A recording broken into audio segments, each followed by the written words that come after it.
வணக்கம் வள்ளல் மீடியா நேயர்களே.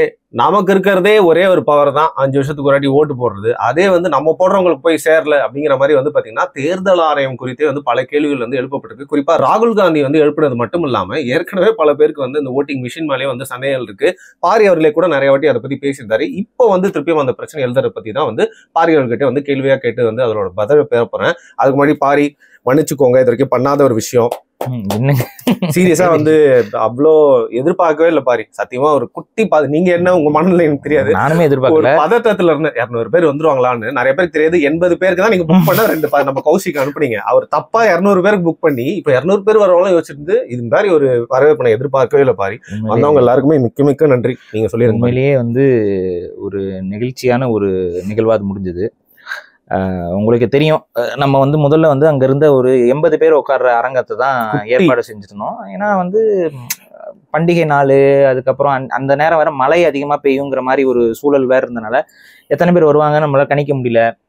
அப்புறம் அதனால ஒரு 80 பேருக்கான ஒரு சின்ன ஒரு ஈவெண்ட்டாக நடத்துவோம். ஏன்னா இயக்க செயல்பாட்டுக்கு நம்ம மீது நம்பிக்கை கொண்டவர்கள், நம்மை நோக்கி வரவர்கள் எவ்வளோ பேரும் நம்ம இது வரைக்கும் அந்த இது பார்த்ததில்ல. சரி, முடிஞ்ச வரைக்கும் வரட்டும், ஒரு எத்தனை பேர் வரட்டும், ஒரு 80 பேருக்கான அரங்குன்னு சொல்லிட்டு அதுவும் அது குறைந்த தொகையில தான் அதை முன்னாடி ஃபர்ஸ்ட் பண்ணியிருந்தது. நான் ஒரே ஒரு இது என்ன கேட்டேன்னா, கௌசிக்கு 200 பேர் அரங்கம் அன்னைக்கு இருக்கா, சும்மா இருக்கான்னு மட்டும் கேளுங்க. ஏன்னா கூட்டம் சப்போஸ் அதிகமாச்சு அப்படின்னா நம்ம அங்க போய்க்கிற மாதிரி அப்போ இது பண்ணி போய்க்கலாம் அப்படிங்கிற மாதிரி கேட்க சொல்லியிருந்தேன். கௌசிக் அதை எப்படி புரிஞ்சுக்கிட்டாருன்னு தெரியல. அவர் போயிட்டு அந்த 200 பேர் இருக்கிற அரங்கம் இருக்கான்னு கேட்டோம்னா, இருக்குங்க, நீங்க கொடுத்த அட்வான்ஸ் இதுக்கு நாங்க போட்டுக்கோன்னு சொன்னா போட்டுக்கோங்கன்றாரு அவரு. சரி, என்கிட்ட சொன்னாரு, ஆஹா இப்ப அந்த 200 பேர் அரங்கத்துக்கு நமக்கு காசு வேணுமே அப்படின்னு சொல்லிட்டு, ஐயோ என்ன பண்றது, சரி சரி ஓகே, ஏதோ இறைவனுடைய வழிகாட்டல்ல கௌசிக் பண்ணிட்டாப்ல, இப்ப இருக்கட்டும் அப்படின்னு சொல்லிட்டு, சரி இருக்கட்டும். இப்ப என்னன்னா, இப்ப நீங்க இது பண்ணியாச்சு, நம்ம கூட்டத்தை மக்கள்கிட்ட கொஞ்சம் பிரபலப்படுத்தி பேசி இது கொண்டு வரணும் அப்படின்னு சொல்லிட்டு, அதுக்கப்புறம் இயல்பா நம்ம காணொலிகள்ல சொன்னோம். அங்க வீட்டுல இருந்து கிளம்பும் பொழுது முதல் அழைப்புல கௌசிக் என்ன ஒரு 30 பேர்கிட்ட வந்துட்டாங்கண்ணே இப்பவே அப்படின்னு சொல்லியிருந்தான். அதாவது ஒரு 5:30, அதான் ஒரு 4:45 அந்த நேரத்துல நம்ம 5 மணிக்கு தான் மனசுல வச்சுதான் 4:30 போட்டிருந்தோம் அந்த நேரத்தை. ஸோ 5 மணிக்கு தொடங்குறது தான் திட்டம். ஒரு 4:45 நேரத்துல ஃபர்ஸ்ட் ஒரு 40 பேர்கிட்ட வந்திருக்காங்க, ஒரு 30 பேர் 40 பேர் வந்துட்டாங்கண்ணே அப்படின்னா, சரி ஓகே கொஞ்சம் கொஞ்சமா வந்துருவாங்க அப்படின்ட்டு அடுத்து ஒரு 10 நிமிஷம் கூட இருக்காது, திரும்ப போன் அடிச்சு, அண்ணே அரங்கில் இடம் இல்லைண்ணே, என்ன சொல்ற அப்படின்னு, உண்மையாவே அரங்கில் ஒரு இடம் இல்லைண்ணே, எல்லாம் இது படிச்சு எக்ஸ்ட்ரா சேர் கேட்டிருக்கேன் அப்படின்னா, சரி எக்ஸ்ட்ரா சேர் போட்டு நான் வந்துட்டு இருக்கேன், அந்த வேலை நம்ம இருக்கோம். அதுக்கப்புறம் பார்க்கும்போது உண்மையிலேயே பெருவாரியான கூட்டம். அதுல அந்த இயக்கத்திற்கு சேரணும் அப்படின்னு சொல்லி எழுதி கொடுத்துட்டு போனவங்களே 450 பேருக்கு மேல, அதாவது பதிவு பண்ணி கொடுத்தாங்க. இதுல என்னன்னா, அந்த பதிவு பண்ணிட்டு போன அத்தனை பேரையுமே நான் நேரடியாகவே அழைச்சு ஒவ்வொருத்தங்களா பேசிக்கிட்டு இருக்கேன். ஒரு சில பேருக்கு அழைப்பு வந்திருக்கும், இன்னும் பதிவு செஞ்சுட்டு போன மற்றவர்களுக்கும் அழைப்பு வரும். இது போக நம்ம கூட இயக்கத்துல சேரணும், சேர்ந்து செயல்படணும் அப்படின்னு நினைக்க, அன்னைக்கு அந்த இயக்கத்துல அந்த என்ன பேசணுங்கிறது காணொலிகள் நம்ம வள்ளல்னு போட்டிருக்கோம். அப்புறம் அதுல கொஸ்டின் அண்ட் ஆன்சர் செக்ஷன் ஒன்று தனியா இருந்துச்சு, அது நம்ம பதிவு பண்ணல, மற்ற ஊடகங்கள்ல பதிவு பண்ணி ஒரு சில ஊடகங்கள்ல போட்டிருக்காங்க, அதையும் போய் பார்த்துக்கோங்க. உங்களுக்கு இந்த கருத்தியல் கோட்பாடு எல்லாமே நம்ம சொல்லியிருக்கோம். இதுல இந்த இயக்கத்துல சேர்ந்து செயல்படணும், இந்த இயக்கத்துல ஒரு அங்கமாக இருந்து செயல்படணும்னு நினைக்கக்கூடியவர்கள், இந்த கோட்பாடு உடன்பாடுகள் எல்லாமே உங்களுக்கு சரிவர இருக்குன்னு நினைச்சீங்கன்னா காட்டுற எண்ணுக்கும் நீங்க அழைச்சு பதிவு செய்து கொள்ளலாம். அதையும் நான் சொல்றேன். பதிவு தொடர்ந்து செய்வோம். அடுத்து இயக்கத்துடைய பதிவுகள் இதெல்லாத்தையும் செஞ்சுட்டு ஒரு முழு வீச்சோட செயல்படலாம் அப்படிங்கிறதா நம்மளுடைய செயல் திட்டம். அங்க நம்மளுடைய இத்தனை ஆண்டு காலம் நம்மளுடைய செயல்பாட்டிற்கு மதித்து அங்க நேர்ல கலந்துக்கணுங்கிறதுக்காக பல ஊர்கள்ல இருந்து வந்திருந்தாங்க, செலவு பண்ணி வந்திருந்தாங்க. அவங்க அத்தனை பேருக்கும் எனது நன்றிகளை பதிவு செய்கிறேன். கண்டிப்பா வந்தவங்க பதிவு செஞ்சவங்களுக்கு நான் நேர்ல நானே அழைச்சி பேசிக்கிட்டே இருக்கிறேன். ஒரு நாளைக்கு ஒரு குறிப்பிட்ட அளவு தான் பேச முடியுது, அதனால கண்டிப்பா பதிவு பண்ண அத்தனை பேருமே நான் அழைச்சி பேசுவேன். அதுக்காக இருங்க. எப்படி சொல்றது தெரியல, எனக்கெல்லாம் அந்த எமோஷன்லாம் அவ்வளோவா காட்டிக்கிறதுலாம் பிடிக்காது. பட் அந்த அந்த 2.5 மணி நேரமும் என் மைண்டுக்குள்ள ஃபுல்லா நெகிழ்ச்சியா தான் இருந்தது. நீங்க இங்க பேசிட்டு இருக்கீங்கன்னா கடைசியில் அங்க நின்று இருக்காங்களா, நம்மளுக்கு இங்க நிக்கிறதுக்கு நகர முடியல, கஷ்டமா இருக்கு, ஒரு ஏதாவது இடம் கடைசியா சாஞ்சிக்கலாம்னு தோணுது. அவங்க அப்படியே நின்று இருந்தாங்க, தண்ணி குடிக்க போல, எதுக்குமே போல, 2.5 மணி நேரம் நின்று. அப்போ அவங்க ஏதோ ஒரு வந்திருக்காங்கல்ல. நடுவுல கொஞ்சம் கஷ்டமானது என்னன்னா, அது ஒரு ஏசி ஹால். AC hall. ஆனா எனக்குமே வேர்த்து ஊத்திக்கிட்டு இருந்துச்சு, உள்ள அத்தனை பேருக்கு வேர்த்து ஊத்த ஆரம்பிச்சிருச்சு. காத்தோட்டம் வந்து கம்மியா இருந்ததுன்னா அப்புறம் சஃபகேஷன் சஃபகேஷன் ஆச்சு. அப்போ டக்குன்னு நம்ம என்ன பண்ணோம், ஜன்னல் ஜன்னல் எல்லாம் வந்து திறந்து விட சொல்லிட்டு, அதெல்லாம் கொஞ்சம் எடிட்ல போயிருக்கோம், ஜன்னலை வந்து திறந்து விட சொன்னோம். அதுக்கப்புறம் தான் கொஞ்சம் காத்தோட்டமா மக்களுக்கு இதா இருந்துச்சு. அதையும் மீறி உள்ள தண்ணி இதெல்லாம் உள்ள கொண்டு வரதுக்கே உண்மை கஷ்டமா தான் இருந்துச்சு. அடுத்த முறை இருக்க கூட்டத்தை வந்து இவ்வளவு பேர் வந்திருக்கிற நம்பிக்கையில அடுத்த முறை கண்டிப்பா பெரிய அரங்காகவோ இல்ல பெரிய ஓப்பன் ஸ்பேஸ்லயோ நமக்கு அரசாங்கம் அனுமதி கொடுக்கும் பட்சத்தில் ஓப்பன் ஸ்பேஸ் இல்லைன்னா அரங்கு இந்த மாதிரி ஏதாவது ஒன்று ஏற்பாடு பண்ணி அடுத்த கட்ட நிகழ்வுகளை பெரிய அளவுல செய்யலாம். ஏன்னா நம்ம வந்து இது இந்த இயக்கத்துடைய செயல்பாடுங்கிறது மெதுவாக நகர்ந்தாலும் உறுதியாக நகரும் அப்படிங்கிறதுல ஸ்லோ அண்ட் ஸ்டடியா அது நகரும். அதுல ஒன்றும் எந்த வித மாற்று கருத்தும் இல்லை. ஆனா செயல்பாடு என்பது எந்த அளவுக்கு இருக்கும் அப்படிங்கிறது ஒரு நமக்கே ஒரு நம்பிக்கையை வந்து அங்க வந்தக்கூடிய அத்தனை நபர்களும் பதிவு செய்தார்கள். எல்லா வயதுல இருந்தவர்களும் வந்திருந்தாங்க. அதிக இளைஞர்கள். இன்னொன்னு என்னன்னா, சில விஷயங்கள் நான் கவனிக்கல. நான் முடிச்சுட்டு பேசிட்டு ஒரு கொஞ்ச நேரத்துல கேள்வி செஷன் முடிச்சுட்டு ஒரு அதுக்கப்புறமா ஒரு 2-3 நிமிஷம் இருந்துட்டு அப்புறம் நான் அப்படியே விலகி போயிருப்பேன். காரணம்னா நேரம் ஆயிடுச்சு. அதுக்கப்புறம் நான் போனாதான் அடுத்து மக்கள் வந்து அங்க கலைவாங்க. நான் போனதுக்கு அப்புறம் வேற ஒரு நண்பர் வந்து ஒரு காணொலியை வந்து எடுத்து அனுப்பியிருந்தாரு. அது என்னன்னா, எல்லா சேரையும் அங்க வந்த நபர்கள் எல்லாருமே ஒன்று சேர்ந்து அதை நல்லபடியா அடுக்கி வச்சு, இதுல ஒரு பெரிய குறிப்பிட வேண்டிய விஷயம் என்னன்னா, ஒரு சேரம் கூட உடையல. இதை நீங்க புரிஞ்சுக்கணும். அப்ப ஒரு ஒழுக்கமான ஒரு நேர்மையான கருத்தியல் கொண்ட மக்கள் வந்து எவ்வளோ பண்பாக நடந்து கொள்வார்கள். நம்மளுடைய அந்த ஈவெண்ட் வந்து ஒரு பிளாஸ்டிக் பாட்டிலும் ஒண்ணு கூட விடாம எந்த ஒரு குப்பையும் இல்லாம அவங்க அந்த அரங்கத்தை கொடுத்தவங்களுக்கே அவ்வளோ மகிழ்ச்சி. எங்க இதுல கூட்டத்தில் நடந்ததுல உண்மையிலே நல்ல ஒரு ஈவெண்ட்டா இது இருந்துச்சுங்க. எல்லாம் வந்தவங்க எல்லாம் அவ்வளோ ஒரு நாகரிகமா எந்தவித சேதாரமும் இல்லாம அந்த ஒழுக்கத்தை வந்து எல்லாருமே கடைபிடிச்சிருந்தாங்க. ஒரு சும்மா அந்த கச்சமுச்சான்னு பேசாம எல்லாமே நல்லா இருந்துச்சு. உண்மையிலே நமக்கே வந்து ஒரு மாதிரி நீங்களே வந்து சொல்லிட்டு இருந்தீங்க எப்படி ஃபீல் பண்ணீங்க அப்படின்ட்டு. ஆமாங்க, எனக்கு லைஃப்ல இது வந்து நான் நிறைய மீட்டிங்ஸ்லாம் நம்ம காலேஜ் மாதிரி ஈவெண்ட் நடத்திருக்கோம். இது வந்து எனக்கு ஒரு புது எக்ஸ்பீரியன்ஸ். அந்த ஹால்ல நின்றவங்களை மட்டும் தான் தேங்க் பண்றீங்க. ஹாலுக்கு வெளியில வர முடியாம ஒரு 80 பேர் கொஞ்சம் பேர் உண்மையிலேயே எனக்கு வந்து அதெல்லாம் ஆமா கண்ணில் பார்க்க முடியாத ஒரு சூழல் ஆயிடுச்சு. ஏன்னா அந்த ஹால் ஒரு ஸ்ட்ரெயிட் ஹால், அதுக்கப்புறம் சைட்ல இப்படி அங்கதான் நம்ம ரெஜிஸ்ட்ரேஷன் நடந்துகிட்டு இருந்துச்சு. அதுக்கப்புறம் அந்த பக்கம் ஒரு ஸ்பேஸ் இருந்துச்சு. அந்த பக்கம் எல்லாம் கேமராலேயே கவர் ஆகல. நம்ம கேமரா இப்படி ஃபோக்கஸ் வைக்கும்போது அந்த சைடு அந்த பக்கம் நின்றுட்டு இருந்திருக்காங்க. அவங்களுக்கு ஆடியோ மட்டும் பேசுற சவுண்ட் மட்டும் கேட்கும், ஆனா அவங்களுக்கு பார்க்க முடியாது. அந்த மாதிரி சுச்சுவேஷனா இருந்துச்சு. அதான் இனிமேதான் அடுத்த கட்ட இது இருக்கும்போது ஒரு இன்னும் கொஞ்சம் நாங்க கொஞ்சம் பெருசாவே நாங்க மண்டபமோ இல்ல இடத்தையோ பார்த்து தேர்வு பண்றோம். உள்ள போறப்போ வந்து போக முடியல. எங்க இந்த வீடியோல வரவங்க நான் எப்படி சொல்லிட்டு என்ன கொஞ்சம் வழி விட்டு உள்ள விட்டீங்க, அதுக்கும் ரொம்ப நன்றி. அப்படிதான் வந்து நான் உள்ள ரொம்ப சந்தோஷம். வாழ்த்துக்கள். கண்டிப்பா. சரி, இந்த ஓட்டை திருடுறாங்க, அதை பத்தி என்னன்ற இவ்வளவு கஷ்டப்பட்டு நம்ம ஒரு இயக்கத்தை நடத்தி ஒரு மக்களுக்கு உணர்வை ஏற்படுத்தி இவங்களை வாக்காளர்களா மாற்றி வாக்கு எடுப்பதுங்கிறது தான் ஜனநாயகத்துல ஒரு முறையான ஒரு விஷயம். அப்பதான் நல்லவர்களுக்கு வாய்ப்பு கிடைக்கும். நல்லவர்களுக்கு வந்து நல்லவர்கள் அதிகாரத்துக்கு வரும்போதுதான் இந்த நாடு நல்லா இருக்கும், அந்த மக்களும் நல்லா இருப்பாங்க. ஆனா இப்ப நடந்திருக்கக்கூடிய விஷயங்களை வைத்து பார்க்கும் பொழுது இந்திய ஜனநாயகத்தின் மீது இருக்கக்கூடிய நம்பிக்கையே கேள்விக்குறியாகிட்டு இருக்கு. இந்தியா வந்து ஒரு ஜனநாயக நாடா, அதுக்குள்ள ஜனநாயக முறைப்படிதான் எல்லாமே நடந்து கொண்டிருக்கா, இல்ல மறைமுகமா இது ஒரு சர்வாதிகார ஆட்சிக்குள்ள நம்ம மாட்டிக்கிட்டு இருக்கோமா, மக்கள் தான் இந்த தலைவர்களை தேர்ந்தெடுக்கிறாங்களா இல்ல வேற யாராவது தேர்ந்தெடுத்து மக்கள் தலையில எல்லாத்தையும் கட்டி வைக்கிறாங்களா, இந்த மாதிரியான சந்தேகங்கள் வந்து இப்ப உருவாயிருக்கு. அதற்கு அடிப்படை காரணம் வந்து காங்கிரஸுடைய இப்ப சமீபத்திய நிகழ்வுகள் அவங்க எப்படி காட்டியிருக்கிறாங்கிறத பொறுத்து. இப்ப வந்து ஓட்டர் சோரானா திருடர்னு நினைக்கிறேன். அது எனக்கு எப்படி தெரியும்னா ராஜராஜ சோரான ஒரு படத்தை அவங்க எடுத்ததுனால நமக்கு தெரியுது சோரானா திருடன் போல அப்படின்ட்டு. அவங்களுக்கு அந்த வன்மம். சரி, ஓகே. அப்ப ஓட் சோரா அப்படின்னு சொல்லிட்டு இவங்க வந்து ஒரு ஈவெண்ட் இது பண்ணி அது ஒரு பெரிய ஒரு ப்ரெசன்டேஷனை வந்து கொடுத்தாங்க. அது வந்து அட்டாமிக் பாம் பிரசன்டேஷன் அப்படின்னு சொல்லி அணுகுண்டு வெடிப்பது போல ஒரு இந்திய ஜனநாயகத்துக்குள்ள வெடிக்க வச்சிருக்கிறாரு ராகுல் காந்தி. ராஜீவ் காந்தி கிடையாது. ஏன்னா நிறைய பேர் வந்து அவர் ராகுல் காந்தியா ராஜீவ் காந்தி பாக்குறதுக்கு ஒரே மாதிரிதான் இருப்பாங்க. ஏன்னா அப்பா பையன் தான். அதுக்காக அவரை போய் ராஜீவ் காந்தி மாதிரியே இருக்கீங்க எல்லாம் சொல்லிடக்கூடாது. அவங்க ராஜீவ் காந்தி அவர் இறந்து விட்டார். இவர் அவரோட மகன் ராகுல் காந்தி. சில பேருக்கு சொல்றேன், உங்களுக்கு யாருன்னு தெரியும். நம்ம முதல்வர் தானே நீங்க சொல்றீங்க. ஆனா முதல்வர் எல்லாருக்குமே அவர் பிடிச்சிருக்கு. ஐ கேண்டிங்க அவரு தமிழ்நாட்டோட முதல்வர். ஆந்திராலையும் நிறைய பேர் சொந்தம் கொண்டாடுறாங்க. பீகார் மக்கள்லாம் நிறைய எங்களை பீகார் மாதிரியே இருக்காரு அப்படின்னு அவங்களும் சொந்தம் கொண்டாடுறாங்க. இப்ப யூரோப்புக்கு போறாரு, அங்க என்ன நடக்க போதும், அங்கேயும் சொந்தம் கொண்டாடுவாங்க. நான் என்ன சொல்றேன்னா, அவரை எல்லாரும் நீங்க சொந்தம் கொண்டாடுறது இருக்கட்டும், ஆனா திமுக பற்றி விஷயம் தெரிஞ்சிருந்தீங்கன்னா அவங்க உங்க எல்லாரும் சொந்தம் கொண்டாடி எல்லாத்தையும் துருடிட்டு போயிருவாங்க. சோ கொஞ்சம் கவனமா இருங்க. திமுகவை எக்காரணத்து கொண்டும் ஆதித்து விடாதீர்கள்ங்கிறதையும் நம்ம பதிவு பண்றோம். சரி, ஓகே. ராகுலோ ராஜீவோ அவரே பாவம் கன்ஃபியூஸ் ஆயிட்டாருங்கிறத விட்டுவிட்டு என்னன்னா, அவங்க அந்த ஒரு பிரசன்டேஷன் பண்ணாங்க. அதுல நிறைய விஷயங்கள் வந்து உண்மையிலேயே வந்து வியக்கத்தகு விஷயங்கள். நமக்கு காங்கிரஸ் நம்ம சப்போர்ட் கிடையாது. இன்ஃபேக்ட் இவ்வளோ டெமோக்ரஸியில் இவ்வளோ ஓட்டைகள் வருவதற்கு காரணமான சிஸ்டம்ஸ் எல்லாத்தையுமே கொண்டு வந்து இம்ப்ளிமெண்ட் பண்ணது காங்கிரஸ் தான். அதுல மாற்று கருத்தை யாருக்கும் இருக்க முடியாது. எலக்ட்ரானிக் வாக்கு எந்திரங்களை கொண்டு வந்து தலையில கட்டினதும் காங்கிரஸ் தான்.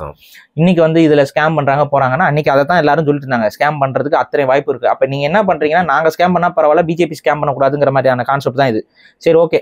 இப்ப ஸ்கேம் நிறைய நடந்துகிட்டு இருக்கு. அதை வந்து இவங்க எக்ஸ்போஸ் பண்றதுக்கு வந்திருக்கிறாங்க. அதுல இப்ப நமக்கு தெரிய வருவது என்ன அப்படின்னு பாத்தீங்கன்னா, பல வாக்காளர்கள் போலியாக உருவாக்கப்பட்டிருக்கிறார்கள், இல்லது வேற இடத்துக்கு சென்றவர்களுடைய வாக்காளர்களாக இங்க வந்து ஃபேக்கான வாக்குகள் போலாகுது. போக 0ங்கிற நம்பர்ல பல வீடுகள் உருவாக்கப்பட்டு அந்த வீடுகள்ல பல பேர் குடியே அமர்த்தப்பட்டு அவங்களுக்கு வாக்கு உரிமை என்பது கொடுக்கப்பட்டிருக்கிறது. அதுவும் ஒரு வீட்டுல இருந்து மட்டுமே கிட்டத்தட்ட 80 வாக்காளர்கள் வந்து பதிவாயிருக்காங்க.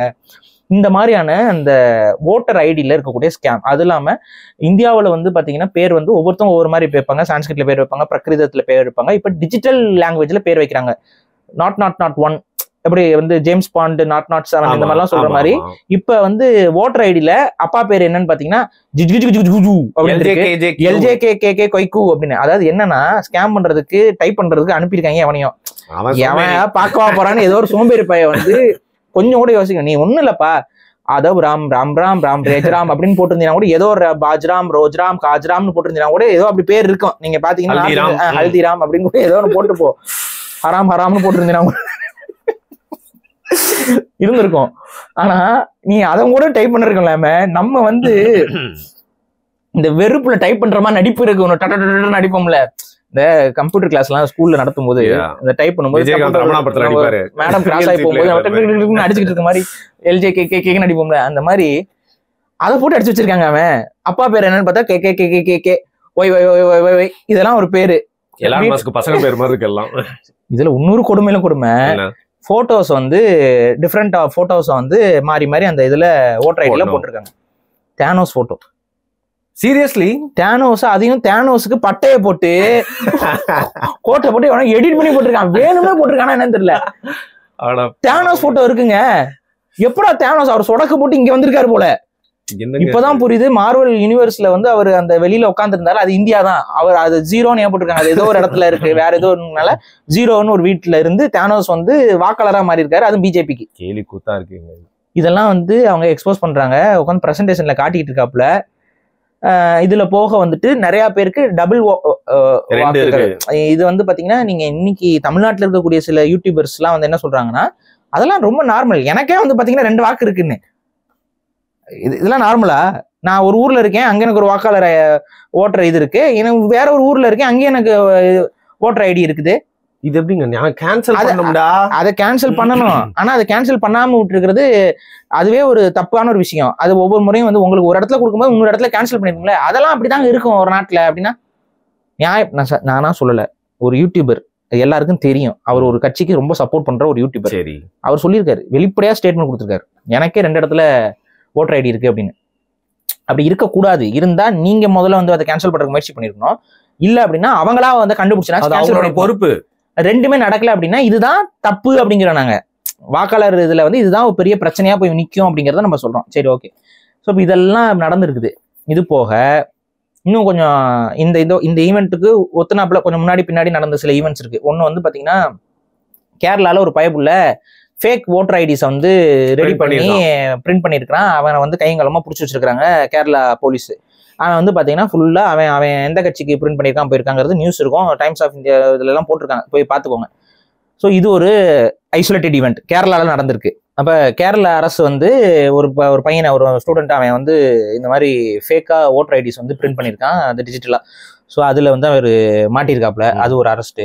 தானேங்கிற ஒரு இடத்துல மகாராஷ்டிரால என்ன இருக்குன்னு பாத்தீங்கன்னா, சில மூட்டைகள் அங்க ஏதோ ஒரு ஆறு ஒன்று ஓடிட்டு இருக்கு. சரி, அதுல ஒரு சில மூட்டைகள் போயிருக்கு. அந்த மக்கள் வந்து என்ன அந்த மூட்டை அப்படின்னு சொல்றது ஓப்பன் பண்ணி பார்த்தாங்க அப்படின்னா, பேன் கார்ட்ஸ், அதுக்கப்புறம் voter IDs. Voter ID, PAN card, இந்த கார்ட்ஸ் எல்லாம் வந்து நிறைய ஃபுல்லா ஃபேக் எல்லாம். ஸோ அது வந்து தண்ணியில போயிட்டு இருந்திருக்கு. அதை வந்து ஒரு இதை எடுத்து அதை விசாரிக்க சொல்லியிருக்கு கோர்ட்டே. வந்து அது என்ன ஏது, அது எப்படி இப்படி ஒரு பல்கா இவ்வளோ இது போகும், ஒரு மூட்டை போயிருக்கு அப்படின்னு சொல்லி கேட்டிருக்காங்க. நம்ம ஊர்ல ஒரு மூட்டை போச்சு கவனிச்சுங்களா? அது என்ன மூட்டை அப்படின்னு பாத்தீங்கன்னா, திமுகவுக்காக மக்கள் வந்து எழுதி கொடுத்த மனு. எப்படியாவது எங்க வாழ்க்கையை சரி செய்யுங்க அப்படின்னா, சரி செய்யறேன் கண்டிப்பா.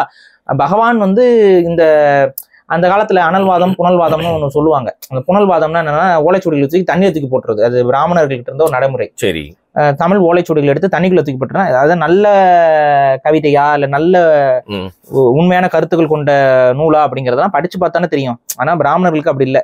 அவங்க என்ன பண்ணுவாங்க, அந்த நூல் ஓலை தமிழ்ல எழுதியிருக்கா, சான்ஸ்கிரிட் எழுதி தான் எடுத்து இடுப்புல சொல்லிக்கிறது. தமிழ் எழுதிருந்துச்சுன்னா இந்த அனல்வாதம் புனல்வாதம்ங்கிறது. அதுல வந்து அனல்வாதம்னா நெருப்புல தூக்கி போடுறது. நெருப்புல எரியாம வெளியில வந்துருச்சுன்னா அது கரெக்டான ஒரு நூல். புனல்வாதம் அப்படின்னா வந்துட்டு தண்ணியில ஆறுல தூக்கி போடுறது. அது ஆத்துல வந்து எதிர்நீச்சல் அடிச்சுட்டு வரணும். எதிர்நீச்சல் அடி நான் ஓலைச்சுவடி அப்படின்னு மேல வந்துச்சுன்னா அது நல்ல நூல். வர பாடல் ஸ்கில் ரொம்ப இல்ல, நான் சொல்றேன், எவ்வளோ நம்மள கூமுட்டைகள் நினைச்சிருந்தா இப்படி ஒரு நடைமுறை எல்லாம் வச்சிருந்திருப்பாங்கன்னு கொஞ்சம் யோசிச்சு பாருங்க. வைகை ஆத்துல கொட்டிட்டாங்க. அதே போல இவங்க வந்து இந்த மனுவெல்லாம் வந்து நிறைவேறுமா நிறைவேறாதான்னு பாக்குறதுக்கு திமுக என்ன பண்ணிருக்கு, மூட்டையா கொண்டு போய் தூக்கி ஆத்துல போட்டுருச்சு. எதிர்நீச்சல் அடிச்சு வருதான்னு பாத்துட்டு இருந்திருக்காங்க. எதிர்நீச்சல் அடிச்சு வரல, மக்கள் கிட்டே போய் சேர்ந்திருக்கு. மக்கள் எடுத்து பார்க்கும் பொழுது, நாங்க உங்களுக்கு மனு கொடுத்து எழுதி கொடுத்தா நீ அதை தூக்கி குப்பையில போடுறதுக்கு பதிலா நான் நதியில தூக்கி போட்டு போற. பொல்யூஷனும் பண்ற. அட்லீஸ்ட் அது பஜ்ஜி கடையில ஏதாவது எழுதி கொடுத்தாங்கன்னா அந்த பஜ்ஜி கடையில இருக்கவன் படிச்சாது பார்த்து மக்களுக்கு இது தேவை இருக்கு போல நினைச்சிட்டு பஜ்ஜி நாச்சு சாப்பிட்டுருப்பான். அதை கூட பண்ணல இந்த திமுக. மக்கள் புரிஞ்சுக்கோங்க, எப்பேற்பட்டவர்களை நீங்க கஷ்டப்பட்டு தேர்ந்தெடுத்து யோசிச்சு அதிகாரத்துல போய் அமர வச்சிருக்கீங்க, நீங்க புரிஞ்சுக்கோங்க. சரி, ஸோ இதுதான். அப்ப அங்க ஒரு மூட்டை வந்து, அங்க ஒரு மூட்டை PAN card, Aadhaar card, card மேல இருக்க நம்பர் அங்க பரவுது. இங்க வந்து பாத்தீங்கன்னா நம்ம கொடுத்த மனு இதெல்லாம் போயிட்டு தண்ணியில அடிச்சுட்டு போகுது. ஆக மொத்தம் கிட்டத்தட்ட இந்த ஸ்ட்ராட்டஜி ஒண்ணுதான். இதெல்லாம் வந்து எக்ஸ்டர்னலா நடந்த சில விஷயங்கள் இந்த இதோட கனெக்டடா. அப்ப என்ன அப்படின்னு பாத்தீங்கன்னா, இப்ப எலெக்ஷன் கமிஷன் சைட்ல இருந்து என்ன சொல்றாங்க அப்படின்னு பாத்தீங்கன்னா, இது எல்லாமே பொய், இது எல்லாமே பொய், இதுக்கெல்லாம் வந்து எந்த விதமான ஆதாரங்கள் இல்லைங்க. அவர் வந்து லிஸ்ட் பை லிஸ்டா காமிச்சிட்டு இருக்காரு. 0 நம்பர்லாம் இருக்கு. 0 நம்பருங்கிறது அவங்க வீடு இல்லாதவங்க. வீடு இல்லாதவங்களுக்கு நான் என்ன கொடுக்க முடியும்? அவங்களுக்கும் ஒரு வாக்கு போடுற உரிமை இருக்குல்ல, அதனால வீடு இல்லாதவங்க. சரி, ஒரே வீட்டுல 80 பேர் இருக்காங்கன்னா அது எங்களுக்கு அது என்னன்னு தெரியல. அது வந்து ஒரே வீட்டுல 80 பேர் எப்படி வந்தாங்கன்னு தெரியல அப்படின்னு இந்த மாதிரி நிறைய அது. சரி, இது மொத்தமா எத்தனை பேர் இது மாதிரி போலி வாக்காளர்களா நாங்க கண்டுபிடிச்சிருக்கோம்னு சொல்லி காங்கிரஸ் சொல்லுது அப்படின்னு பாத்தீங்கன்னா 1,00,000 சொச்ச ரிப்போர்ட்ஸ் காங்கிரஸ் கண்டுபிடிச்சது. இப்போதைக்கு அவ்வளவுதான் வந்திருக்கு வெளில. காங்கிரஸ் ஒரு சில இதுல கான்ஸ்டிடியூஷன்ல ஃபேக்கா வந்து வாக்காளர்களாக எவ்வளவு வாக்குகள் பதிவாயிருக்கு அப்படின்னு சொல்லி பாக்குறதுல அதுலயே 1,00,000. இப்ப நேஷனல் லெவல்ல இந்தியா முழுக்க இருக்கக்கூடிய அத்தனை இடத்துலையும் நீங்க கணக்கு பண்ணி பாத்தீங்கன்னா எத்தனை பேர் டபுள் வாக்கு வச்சிருப்பான், எத்தனை பேர் ஸ்டேட் டு ஸ்டேட் வந்த இந்த எமிகிரண்ட் ஒர்க்கர்ஸ்ல வாக்குகள் எத்தனை மாறி கிடக்கு, இது பண்ணி கிடக்கு. இது போக இப்ப பீகார் நினைக்கிறேன், பீகார்ல வந்து சமீபத்துல 65,000 மக்களுக்கு அந்த வாக்குகள் வந்து கட் செய்யப்பட்டிருக்கு. அதாவது 65,000 பேருக்கு வந்து வாக்கு உரிமை பறிக்கப்பட்டிருக்கு. இப்ப அதை வந்து திரும்ப ஹைகோர்ட் வந்து எடுத்து என்ன சொல்லியிருக்காங்கன்னா, ஏன் இந்த 65,000 பேருக்கு இப்ப நீங்க வாக்குகளை பறிச்சிருக்கீங்களா, எப்படி வாக்குகளை கொடுத்துருக்கீங்கல்ல, ஏன் பறிச்சீங்க, ஏன் கொடுத்தீங்க, இதுக்கு ரிப்போர்ட்ஸ் கேட்கறாங்க. சோ எலெக்ஷன் கமிஷன் ஏதோ ஒரு விஷயத்த மூடி மறைக்கிறதுக்காக சில வேலைகள் செய்யுதாங்கிற ஒரு கேள்வி வந்திருக்கு. இதுல இன்னொரு கொடுமை என்னன்னா, எலெக்ஷன் கமிஷன் மேல குற்றம் சொல்லக்கூடாது, குறை சொல்லக்கூடாது. எலெக்ஷன் கமிஷன் மீது கேள்வி கேட்டாலும் அது வந்து சட்ட ரீதியாக தவறு அப்படிங்கிறது தான் இன்னைக்கு வரைக்கும் இந்திய அரசியலமைப்பு சட்டத்தில் எழுதப்பட்ட ஒரு விதி. ஆனா இனி அப்படி அதை கேள்வி கேட்காமல் கடந்து போவது ஒரு அறிவுக்கு உகந்த செயலாங்கிற ஒரு கேள்வி மக்கள் மத்தியில் எழுந்துள்ளது. எங்கள் மத்தியில் இல்ல, மக்கள் மத்தியில் எழுந்துள்ளதுங்கிறத நாங்க பதிவு பண்றோம், பிரதிபலிக்கிறோம். நாங்க செய்திகளை கடத்துறோம். இல்லைன்னா எங்களை நீங்க கடத்திடுவீங்கன்னு எங்களுக்கு நல்லாவே தெரியும். ஸோ இதையும் சேர்த்து சொல்றோம். அப்ப ஒரு எலெக்ஷன் கமிஷன் ஒரு இண்டிவிஜுவல் பாடி, அது யாருக்கும் சப்போர்ட்டா இருக்காது அப்படின்னு நம்பி அந்த ஒரு இண்டிபெண்டன்ட் பாடி நம்ம நம்புறோம். பட் அது இண்டிபெண்டன்ட் பாடி இல்லை, அதுல இருக்கவங்களையும் நாங்க கண்ட்ரோல் பண்றோம் அப்படிங்கிற மாதிரியான ஒரு சூழல்ல தான் இன்னைக்கு இந்தியாவுடைய ஜனநாயகத்தன்மை இருக்கு. இதை நம்ம எப்படி வேடிக்கை பார்ப்பது? இதுல இன்னொரு கொடுமையும் இருக்கு நமக்கு. அதையும் நான் சொல்லிடுறேன். ஒண்ணு வந்து இப்ப தமிழ்நாட்டை பொறுத்த வரைக்கும் நமக்கு இருக்க ஒரு பெரிய தலையாய பிரச்சனை, அதுவும் குறிப்பாக தமிழ் தேசியர்களுக்கு இருக்கக்கூடிய தலையாய பிரச்சனை என்ன அப்படின்னா, 6 லட்சம் வட இந்திய வாக்காளர்களை தமிழ்நாட்டுல சேர்க்க போறோம்னு சொல்லியிருக்கிறாங்க. இது ஆக்சுவலா இந்தியன் கான்ஸ்டிடியூஷன் படி சரியாக இருந்தாலும் உலக மக்களுடைய உலகத்தில் இருக்கக்கூடிய ஹியூமானிட்டேரியன் கிரவுண்ட்ஸ் படி தேசிய இனங்களுக்கு கொடுக்கப்பட்ட உலக உரிமைகளின் அடிப்படையில இது வந்து வயலேஷன் ஆஃப் வேர்ல்ட் லா. உலக சட்டத்தின் அடிப்படையில் இது ஒரு வயலேஷன். ஒரு தேசிய இனம் வாழக்கூடிய பகுதியில் மற்றொரு தேசிய இனத்தை திட்டமிட்டு குடியமர்த்த செய்வது என்பது உலக ரீதியாக, உலக சட்டத்தின் ரீதியாக இந்தியா ஒப்புக்கொண்ட சட்டங்களுக்கு அடிப்படையில், இந்தியா கையெழுத்து போட்டிருக்கக்கூடிய ஒப்பந்தங்களின் அடிப்படையில் இது ஒரு பிரீச். ஒரு தேசிய இனத்துடைய நிலப்பரப்பில் மற்றொரு இனங்களை கொண்டு வந்து குடியமர்த்த கூடாது. ஆனா இந்தியா இதை செய்யுது. இது வந்து it's a form of structural genocide. இது ஒரு திட்டமிடப்பட்ட இனப்படுகொலை. இது என்னங்க வந்து குடியமர்த்தல என்னங்க ஆகும்னா, நீங்க இப்படி யோசிக்க கூடாது.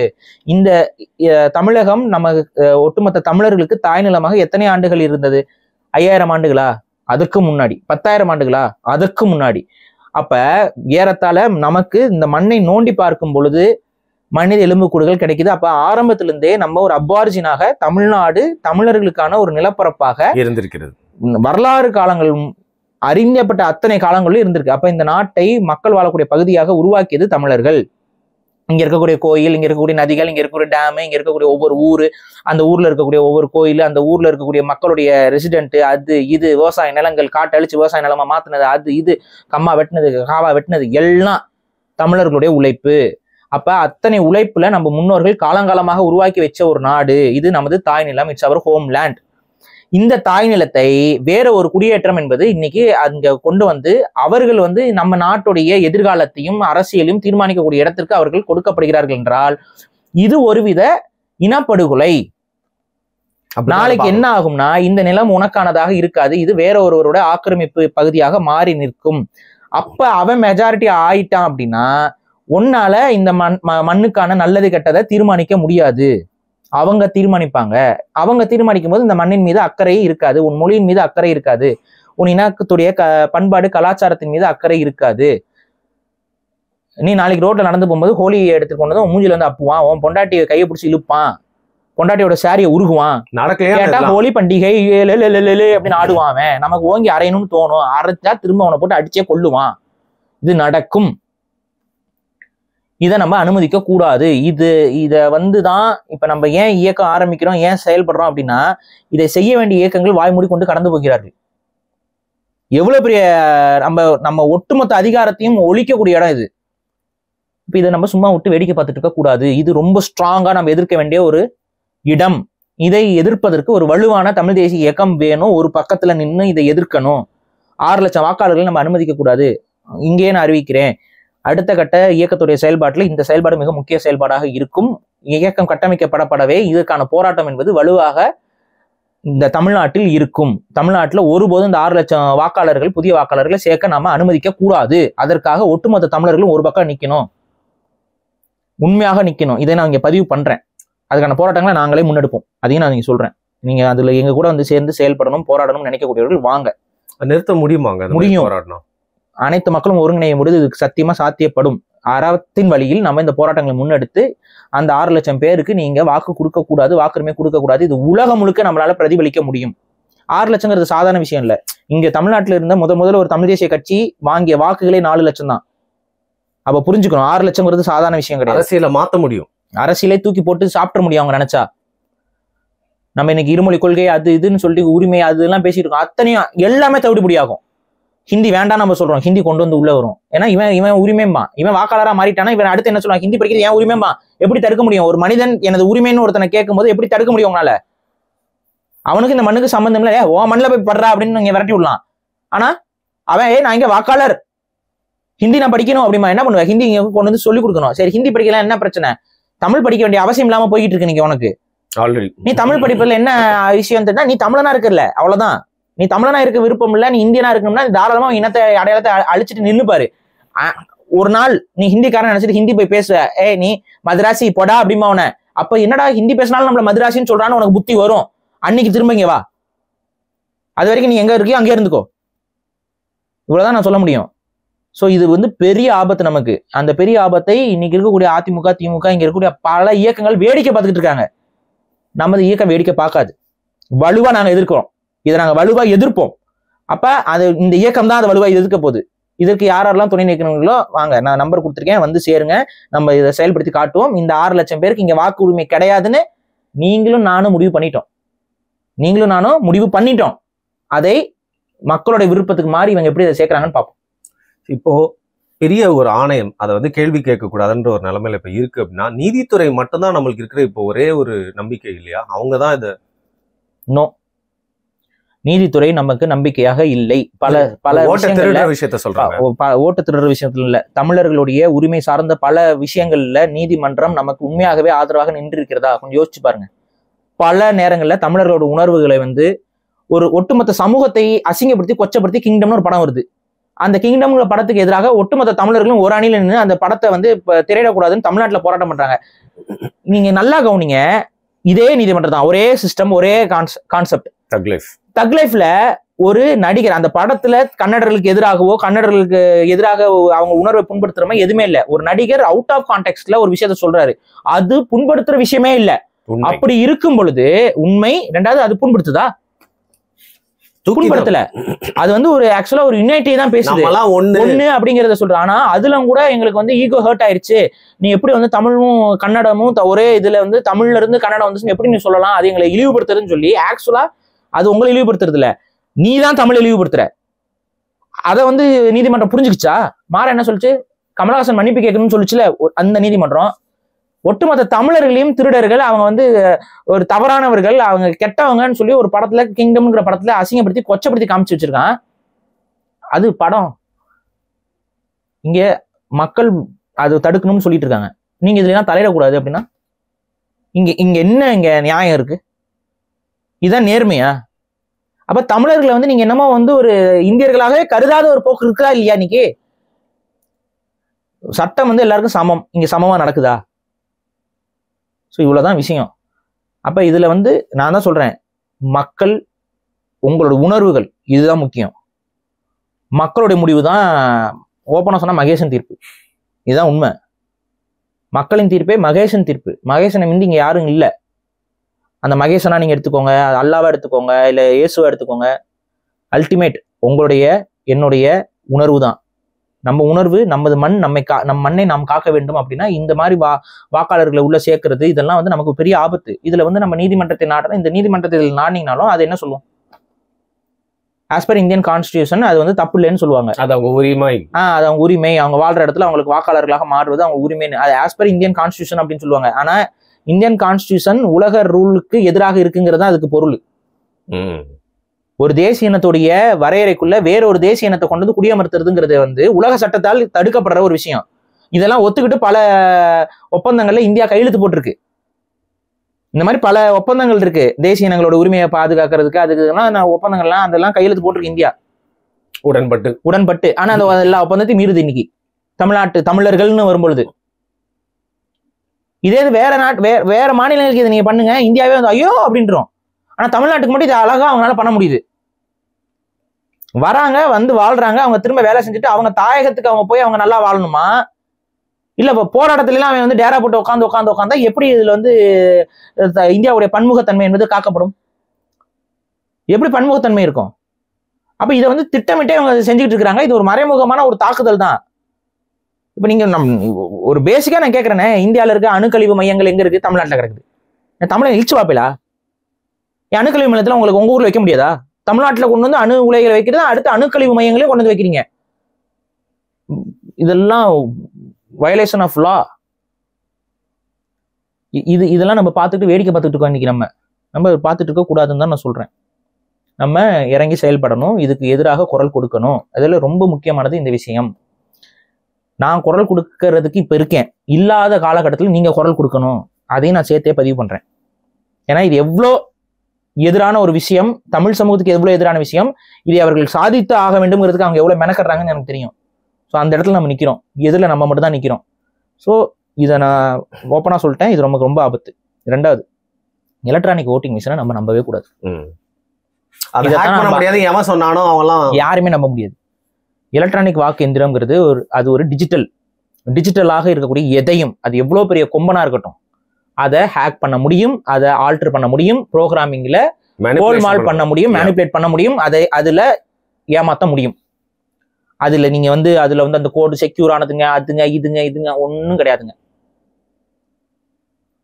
மேனுவலா இல்ல, நீங்க ஒரு மெட்டீரியலிஸ்டிக்கா ஒரு விஷயத்த போடும் பொழுது அதுல மாற்றுறது ரொம்ப கஷ்டம். பிசிக்கலா உன்னை திருடணும், மாத்துறதுக்கு ரொம்ப டைம் எடுக்கணும். அதுக்கு இன்னைக்கு இருக்கக்கூடிய டிஜிட்டல், நீங்க இன்னைக்கு சர்வேலன்ஸ் டெக்னாலஜி, அதாவது சர்வேலன்ஸ்னா அந்த கேமரா இதெல்லாம் இருக்கும் பொழுது அதுல எல்லாம் பண்றது ரொம்ப கஷ்டம் அந்த வேலைகளை. ஒரு காலத்துல அன்னைக்கு அந்த கேமரா டெக்னாலஜி எல்லாம் நம்ம கிட்ட இல்ல, பொட்டியவே கொண்டு மாத்திட்டு போலியா கொண்டு இது பண்ணுவாங்க. இன்னைக்கு நீங்க போடுற ஒவ்வொரு வாக்கு இதுலயுமே அது ஃபேக்கா மாறி இருக்கா இல்லைன்னு கண்டுபிடிக்கிற அளவுக்கு அத்தனை டெக்னாலஜி நம்ம கிட்ட இருக்கு. ஒவ்வொரு வாக்கு பேப்பர்லயும் ஒரு சீரியல் நம்பர் போட்டா முடிஞ்சு போச்சா? ஒண்ணும் பண்ண முடியாது. இப்ப புது சீரியல் நம்பர் கொண்டு வந்து போட்டானா மாட்டிக்குவான், புதுசா பிரிண்ட் அடிச்சு கொண்டு வந்தாலும் மாட்டிக்குவான். அப்ப ஃபேக் வாக்குகளை கொண்டு வந்து மெட்டீரியலா பண்ண முடியாது. ரெண்டாவது, கொண்டு வர இடத்துல எல்லாமே 24/7 சர்வேலன்ஸ்ல இருக்கக்கூடிய இடத்த வச்சுட்டீங்கன்னா முடிஞ்சு போச்சு. வாக்கு போடும் போதே கவுண்டிங்கையும் கரெக்டா இது பண்ண, அதுக்கு என்ன கேட்டா வாக்கு போட கூட மக்கள் மனம் மாறிடுவாங்க. இது என்ன பேச்சுது? அந்த அளவுக்கு தான் கட்சிகள் கட்டமைச்சு வச்சிருக்கீங்களா? அப்ப அவங்களோட பர்சனல் இதுவான் என்ன இது பேச்சுது? அவங்க என்ன விஷயமோ அதை தான் அவங்க முடிவெடுத்துட்டு வருவாங்க. இப்ப பிஜேபி கட்சிக்காரங்க காங்கிரஸ் ஜெயிக்கிற மாதிரி இருந்தா எல்லாம் கட்சி மாறிடுவாங்களா? காங்கிரஸ் தாவிடுவாங்களா? என்ன பேச்சு இது? அரசியல்வாதியா அவங்க. அப்ப என்னன்னா அந்த எரர் இல்லாம தடுக்கிற வழிகள் எல்லாத்தையும் ஏதாவது ஒரு காரணம் சொல்லி ஒப்பேத்திக்கிட்டு இருக்கீங்க. இதான் உண்மை. லைவ்ல போனா அது உங்க மைண்ட் மாறிடும். என்ன மைண்ட் மாறிடும்? இல்ல இந்த மாதிரி புருடா நான் கேள்விப்பட்டதே இல்லை.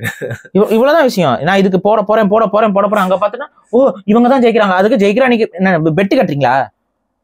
இது பெட்டு கட்டுறதா? பெட்டு கட்டுறதுல நீங்க சொல்லலாம் இங்க பாருங்க, இந்த குதிரை வருது, முன்னாடி வருதுன்னா இந்த குதிரையில போய் அப்படி போய் கட்டினாங்கன்னா அதனால பெட் எல்லாம் முன்னாடியே கட்டிடணும். சோ இது பெட்டு கட்டுறது. இது என்ன சூதாட்டமா? Is this a gamble? Gambling இல்ல. அப்புறம் கேம்பிள்ல இருக்க ரூலை கொண்டு நீங்க வாக்கு போற இடத்துல இருந்து வச்சு பேசிட்டு இருக்கீங்க. It's gambling rule. அதை கொண்டு வாக்கு எந்திரத்துக்குள்ள வச்சுக்கிட்டு இருக்கீங்க. லைவ்ல கவுண்ட் வரணும், போடுறேன் வந்துருச்சு ஒண்ணு. இவனுக்கு மட்டும் தெரியக்கூடாது, ஒட்டுமொத்த எல்லாருக்கும் லைவ்ல போயிட்டு இருக்கணும். அது அப்பதான் அதுல தப்பு பண்ண முடியாது, அதுல திருட்டுத்தனம் பண்ண முடியாது, மொள்ள மாதிரி தனம் பண்ண முடியாது, முடிச்சு வைக்கத்தனம் பண்ண முடியாது. இல்லைன்னா எல்லாமே நடக்கும். சோ ஒட்டுமொத்த சிஸ்டமும் எதை நம்பி இருக்கு? மக்களாட்சியை நம்பி இருக்கு. இந்த மக்களாட்சி எதை நம்பி இருக்கு? எலெக்ஷன் கமிஷனை நம்பி இருக்கு. எலெக்ஷன் கமிஷன் எதை நம்பி இருக்கு? மக்களுடைய வாக்குகளை நம்பி இருக்கு. இதுலயே போர்ஜரி பண்ண முடியுங்கிறத ஒரு பிரதான எதிர்கட்சியை முன்வைக்குது. அதை பத்தி பேசாம அத்தனை பேரும் வேற வேலையை பார்த்துட்டு இருக்காங்கன்னா கொஞ்சம் யோசிங்க. Is this A democracy? Dictatorship மாதிரி இருக்குது. இதான் கேள்வி. இது நம்ம இங்க எந்த முன்முடிவும் வைக்கல, மக்களுடைய குமுறல்களை கொட்டி தீர்த்திருக்கிறோம். ஸோ இதுதான் ரியாலிட்டி. இந்த ரியாலிட்டிக்குள்ள இந்த நாட்டை எப்படி மீட்கணும், இந்த மக்களை எப்படி பாதுகாக்கணும் நாங்க யோசிக்கிறோம். தனியா பண்ண முடியாது, ஒன்னாந்தான் பண்ண முடியாது. கடைசியா ஒரே ஒரு கேள்வி. இப்போ எல்லாருக்கும் திருப்பி ஜெயிக்கணும், நம்ம தான் பவர்ல இருக்கோம். பவர் ஒரு வாட்டி ரிசர்வ் பார்த்துட்டா யாருமே விட்டு கொடுக்க மாட்டாங்க. ஆனா நான் ஒத்துக்கிறேன், சரியா? ஆனா என்னங்க புத்தின் மாதிரி அப்படியே இருந்துடலான்னு பாக்குறாரா இவரு? இல்ல என்ன இப்படி ஒரு அது இவருன்னு நான் அவரை சொல்லல, அவர் மோடியை மட்டுமே சொல்ல. Modi is not a single person. Modi is RSS. RSS உடைய அவங்களுடைய கொள்கை கோட்பாட்டை பத்தி தெரிந்தவர்களுக்கு தெரியும். அவங்க இந்தியன் கான்ஸ்டியூஷனையே மாத்தி அமைக்கிறதுக்கு பிளான் பண்ணிட்டு இருக்கிறவங்க. இந்தியன் கான்ஸ்டியூஷனையே மாத்தி அமைக்கணும்னு நினைச்சுக்கிட்டு இருக்கக்கூடிய ஒரு நபர்களிடம் சிஸ்டம் என்பது இன்னைக்கு முழுமையாக மாட்டி கிடக்கிறது என்றால் அது ஒட்டுமொத்த ஜனநாயகத்திற்கும் ஆபத்தே. ஸோ நான் மோடியை மட்டும் த்ரெட்டா நான் பார்க்கல, அந்த ஒட்டுமொத்த ஈகோ சிஸ்டத்தையும் நான் த்ரெட்டா பார்க்குறேன். ஸோ மோடி மட்டும் அப்படிங்கிற இடத்துல வச்சிங்கன்னா நீங்க தோத்துருவீங்க. ஸோ மோடி மட்டும்னு நீங்க பார்க்க கூடாது. ஏன்னா மோடியை மாத்தி திருப்பி அவங்க அந்த இடத்துல வேற ஒரு இடத்துல செட் பண்றதுக்கு வாய்ப்பு இருக்கும். ஸோ அந்த ஒட்டுமொத்த அந்த RSS உடைய அந்த ஈகோ சிஸ்டமும் இந்தியன் கான்ஸ்டியூஷனுக்கு எதிரானது. அப்ப அதை நம்ம ஏற்க முடியாது. இதை தான் நம்ம சொல்றோம். ஸோ எப்படின்னா இவ்வளவு ஒரு பெரிய தேர்தல் ஆணையம்ன்றது பாத்தீங்கன்னா ரொம்ப நடுநிலைக்கு பெயர் போனதா இருந்தது. ஸோ ஒரு பவர் இருக்க கட்சி 3வது முறை ஆட்சிக்கு வரும்போது அது எந்த ஒரு சிஸ்டமா இருந்தாலும் அதை கரெக்ட் பண்ண முடியும் தான் இது காட்டு அப்படின்னு தான் எனக்கு தோணுது. மிக்க நன்றி பாரி. நன்றி.